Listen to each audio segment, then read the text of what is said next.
வணக்கம். வினோ மீடியா உங்கள் ஊடகம். கூட்டணியை முறித்துக் கொண்டாலும் கவலை இல்லை என்ற செய்தியை காங்கிரஸ் கட்சிக்கு அனுப்பிய திமுக. இறங்கி வந்த காங்கிரஸ் தலைமை உறுதிப்படுகிறதா திமுக தலைமையிலான கூட்டணி? மகளிருக்கான உரிமை தொகையை 3 மாதங்களுக்கு மொத்தமாகவும் அதோடு சேர்த்து கோடைக்கால நிவாரண தொகை என்று 2000 ரூபாயையும் சேர்த்து மொத்தமாக 5000 ரூபாயை மகளிர் கணக்கில் வரவு வைத்து எதிர்க்கட்சிகளுக்கு அதிர்ச்சி கொடுத்திருந்தார் முதல்வர் ஸ்டாலின். துல்லிய தாக்குதல் என்று வர்ணிக்கப்படும் அளவுக்கு ரகசியத்தை கடைபிடித்து செயல்படுத்தப்பட்டது முன்கூட்டிய மகளிர் உரிமை தொகை விநியோகம். முதல்வர் ஸ்டாலின் அவர்களின் இந்த நடவடிக்கை வரக்கூடிய தமிழக சட்டமன்ற தேர்தலை அவர் எந்த அளவுக்கு நுணுக்கமாக அணுகுகிறார் என்பதற்கான சரியான உதாரணம். தமிழக அரசு செயல்படுத்தி கொண்டிருக்கும் மகளிர் உரிமை தொகை திட்டம் திமுகவுக்கு முக்கியமான ஒன்று. அந்த திட்டத்தின் தாக்கத்தை தேர்தலில் எதிர்பார்த்து காத்திருக்கிறது திமுக. இந்த நிலையில் அந்த திட்டம் திடீரென்று நிறுத்தப்பட்டால் விளைவு எப்படி இருக்கும் என்பதை நன்றாக அறிவார் முதல்வர். ஆகையால் மிகுந்த விழிப்புடன் இருந்திருக்கிறார் அவர். தேர்தல் ஆணையம் மத்திய அரசுக்கு ஆதரவாக செயல்படுகிறது என்ற குற்றச்சாட்டுகள் பரவலாக இருக்கும் நிலையில் நீதிமன்ற செயல்முறையின் மூலமாக மகளிர் உரிமை தொகை நிறுத்தப்படலாம் என்று தமிழக முதல்வர் எதிர்பார்த்து இருக்கிறார் என்பது புரிகிறது. மிகவும் நுணுக்கமான அரசியல் சிந்தனை இது. தேர்தல் சமயத்தில் மகளிர் உரிமை தொகை திடீரென்று நிறுத்தப்பட்டால் அந்த நிலவரத்தை மாநில அரசின் தோல்வி என்று அதிமுக உள்ளிட்ட எதிர்க்கட்சிகள் கடுமையாக விமர்சிக்கும். முதல்வர் ஸ்டாலின் மீதான நம்பகத்தன்மை கேள்விக்குள்ளாக்கப்படும். மகளிர் உரிமை தொகை 2000 ரூபாயாக உயர்த்தப்படும் என்று அதிமுக ஏற்கனவே தேர்தல் வாக்குறுதி கொடுத்திருக்கும் போது மக்களின் பார்வை அதிமுக கூட்டணியை நோக்கி திரும்பக்கூடிய வாய்ப்பும் உண்டு. அவற்றையெல்லாம் ஸ்டாலின் தடுத்து நிறுத்திவிட்டார் என்றுதான் சொல்ல வேண்டும். முதல்வரின் நடவடிக்கையை தேர்தல் பயம் என்று விமர்சிக்கின்றன எதிர்க்கட்சிகள். அதே சமயம் மக்கள் கைகளில் பணம் சென்று சேர்வதை எதிர்க்க முடியாத நிலைமை.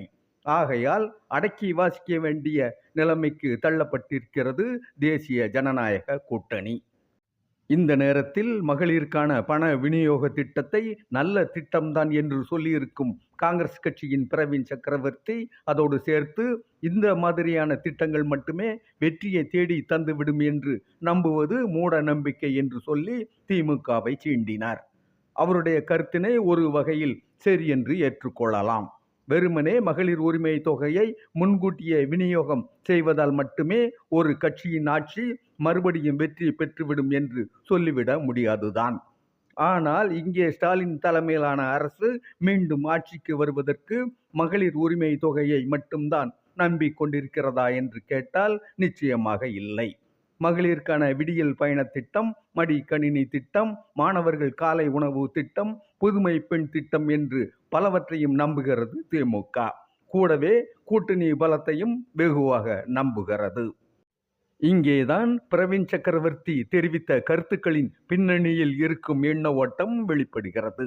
கூட்டணி இல்லாமல், குறிப்பாக காங்கிரஸ் கட்சியின் ஆதரவு இல்லாமல் திமுகவால் வெற்றி பெற முடியாது என்ற புள்ளிக்கு வருகிறார் பிரவீன் சக்கரவர்த்தி. காங்கிரஸ் இல்லாமல் உங்களால் தேர்தலில் ஜெயிக்க முடியாது.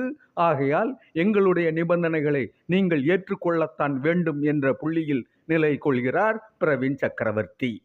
அதிக தொகுதிகள் வேண்டும், ஆட்சி அதிகாரத்தில் பங்கு வேண்டும் என்று உரக்க குரல் கொடுத்து திமுகவுக்கு அதிக அழுத்தத்தை தரக்கூடிய துணிவை காங்கிரஸ் கட்சிக்கு கொடுத்திருப்பது என்னவோ தமிழக வெற்றி கழகம்தான்.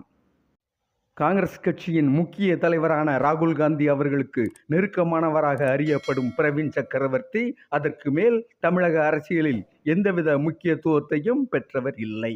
ஆனால் திமுக தலைமையின் மீது வெறுப்புணர்வு மற்றும் கோபம் கொண்டவராக பிரவீன் சக்கரவர்த்தி இருக்கலாம் என்று தோன்றுகிறது. நாடாளுமன்ற மேல்சபை உறுப்பினர் தேர்வில் பிரவீன் சக்கரவர்த்தி அவர்களுக்கு ஆதரவளிக்க திமுக மறுத்துவிட்டது என்ற பழைய செய்தி ஒன்று உண்டு. பிரவீன் சக்கரவர்த்தி அவர்களைப் போல திமுகவுக்கு எதிராக களமாடிய காங்கிரஸ் கட்சியின் மற்றொரு நபர் நாடாளுமன்ற உறுப்பினர் மாணிக்கம் தாக்கூர். காங்கிரஸ் கட்சியின் எதிர்கால நலனை கருத்தில் கொண்டே திமுகவுடன் முரண்படுவது போன்ற தோற்றத்தை உண்டாக்கினார் மாணிக்கம் தாக்கூர். கட்சி வளர வேண்டுமென்றால் அதிக தொகுதிகளும் ஆட்சி அதிகாரத்தில் பங்கும் வேண்டும் என்கிறார் அவர். மேலோட்டமாக பார்த்தால் காங்கிரஸ் கட்சியின் நலன் விரும்பிகளுக்கு மாணிக்கம் தாக்கூர் சொல்வது சரிதான் என்பது போலவே தோன்றும். ஆனால் அவருடைய கருத்து அடிப்படையிலேயே தவறு. எந்த கட்சியாக இருந்தாலும் கட்சியை நன்றாக வளர்த்து நிரூபித்து காட்டினால் மட்டுமே கூட்டணி கட்சியிடம் அதிக உரிமை கொண்டாட முடியும் அல்லது நிபந்தனை விதிக்க முடியும். அப்படி இருக்கும்போது தமிழக காங்கிரஸ் எப்படிப்பட்ட நிலைமையில் இருக்கிறது என்பது அனைவருக்குமே தெரியும். மாணிக்கம் தாக்கூர் அவர்களுக்கும் அது தெரியத்தான் செய்யும்.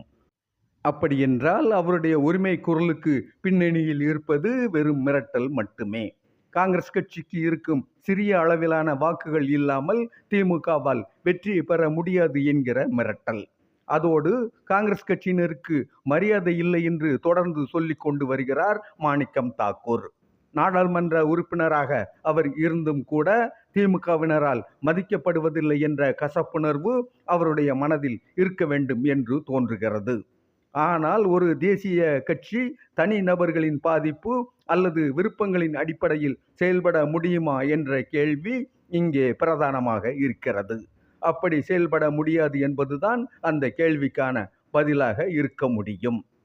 அப்படியென்றால் சர்ச்சைக்குரிய நபர்களை காங்கிரஸ் கட்சியின் தேசிய தலைமை கண்டித்திருக்க வேண்டும். ஆனால் அது நடக்கவில்லை. ஆக பிரவீன் சக்கரவர்த்தி மற்றும் மாணிக்கம் தாக்கூர் ஆகிய குறிப்பிட்ட 2 நபர்களும் தேசிய தலைமைக்கு தெரிந்தேதான் இயங்கி இருக்கிறார்கள் என்ற முடிவுக்கு வர வேண்டியதாக இருக்கிறது. குறிப்பாக ராகுல் காந்தியின் ஒப்புதல் இல்லாமல் தான் பிரவீன் சக்கரவர்த்தி மற்றும் மாணிக்கம் தாக்கூர் செயல்பட்டார்கள் என்பதை நம்புவதற்கு இங்கே பலரும் தயாராக இல்லை. அப்படி எனும்போது ராகுல் காந்தி ஒரு திட்டத்துடன் இருந்திருக்கிறார் என்பதே இதன் அர்த்தம். திமுகவை ஆழம் பார்க்கும் உத்தியில் ராகுல் காந்தி இருந்திருக்கிறார் என்றுதான் இந்த விவகாரத்தை புரிந்து கொள்ள வேண்டியது இருக்கிறது.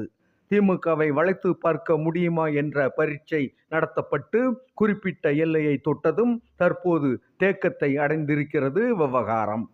ஆட்சியில் பங்கு கிடையாது என்று முதல்வர் ஸ்டாலின் வெளிப்படையாக அறிவித்து விட்டது மட்டுமல்லாமல் சர்ச்சைக்குரிய கருத்துக்களை தொடர்ந்து சொல்லிக் கொண்டிருந்த காங்கிரஸ் கட்சியினர் மீது நடவடிக்கை எடுக்கப்படாவிட்டால் கூட்டணி பேச்சுவார்த்தைக்கு அழைக்கப் போவதில்லை என்ற செய்தியையும் கடத்திவிட்டார்.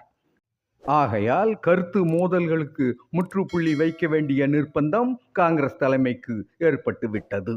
திமுகவுடன் இருக்கும் உறவை உடனடியாக முறித்து கொள்ள காங்கிரஸ் கட்சி விரும்பவில்லை என்பது தெளிவாகிவிட்டது. திமுகவுடன் பேச்சுவார்த்தையில் கலந்து கொண்டு அங்கே கோரிக்கைகளை வைப்பதென்பது காங்கிரஸ் கட்சியின் தற்போதைய நிலைப்பாடு.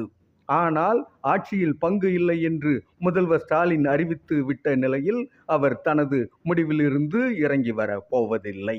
ஆகையால் ஆட்சியில் பங்கு வேண்டும் என்பதில் காங்கிரஸ் உறுதியாக இருந்தால் மீண்டும் சலசலப்பு உண்டாக வாய்ப்பு உண்டு.